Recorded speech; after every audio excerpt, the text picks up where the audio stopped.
Hey, so we're getting ready to start closing up our walls. First thing we're going to do though is insulate our interior walls.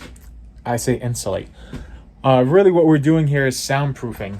I've got this fire and sound guard. It's just rock salt product essentially. Open up for you. So the reason we use that versus fiberglass, you can put fiberglass too, but if you're gonna buy, might as well buy this, right? The reason you want to put some type of insulation inside your walls is really for soundproofing, because on the other side of this wall, where the tub is and the shower is, there is the living room. So one, when you're showering in here, you're taking a bath or whatever, you don't really want to hear the noise in the other room.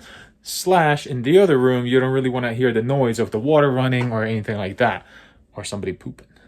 So we're going to insulate these walls with rock salt, and this is exterior wall, so we got some fiberglass in there, and the ceiling also is insulated. Yeah, so I'm gonna do a quick time lapse of me insulating.